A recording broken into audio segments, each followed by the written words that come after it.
السلام عليكم ورحمة الله وبركاته. اليوم جبت لكم هذا الطبق تاع الشوربة بالحليب. غادي نمر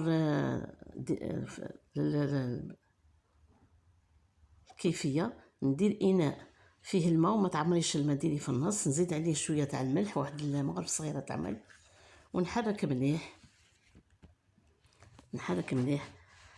هذه الوصفة بنينة بالبزاف، تجي عاقدة، تجي تحسب درتي فيها كريم فخاش، تجي بنينه مليحه للاطفال، مليحه للكبار المسنين.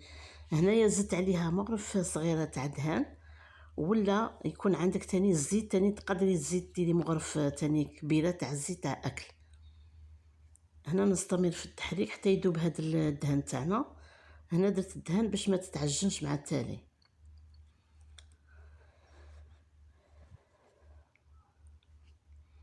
راني جبت الشوربه تاعي، غادي نرمي الشوربه. انا درت ان بول تاع الشوربه تاع حريره، هذاك اللي ناكلو فيه الحريره. هنايا نتيا العائله نتاعك، افراد العائله شحال تكونوا في المنزل تاعك، نحركو هنايا مليح ونخلوها طيب بغرضها، وساعه ساعه نستمر في التحريك باش ما تلصقناش مع التحت في النجره تاعنا. هاي لهنايا نوريكم كيفاش رجعت شربت هذاك الماء، بقى غير شويه تاع الماء. علاش قلت لكم باللي ما تكتروش الماء. غادي نضيف الكاس الاول تاع الحليب، ها ولا ضفته، ونحرك مليح.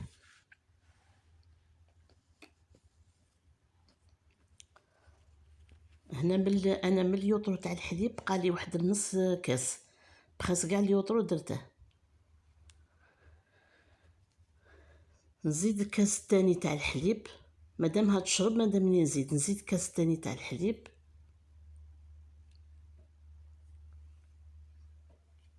هاكا نستمر في التحريك.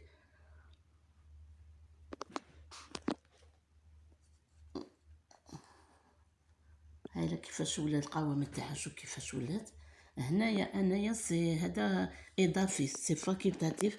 زدت انايا معاه الفرماج، واحد الكات بورسيون تاع فرماج، تجي بنينه، تجي هايله.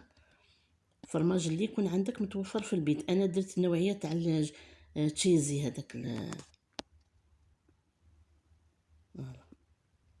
غادي الفرماج كامل يذوب مع الحليب هذا حامي.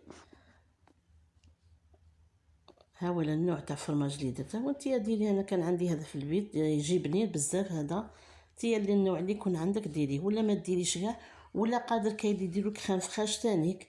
انا فضلت الفرماج على الكريم فخاش. ها ولا الكاس الثالث تاني زدته، وحركي وخليه تاني حتى يشرب هذاك الحليب.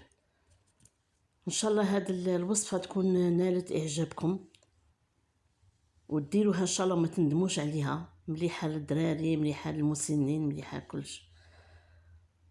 هايله في الصحن اللي قدمته. شوفوا كيفاش راهي.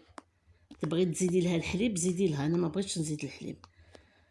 ان شاء الله تكون عجبتكم، وفي وصفه اخرى ان شاء الله دعموني باللايكات والجيم.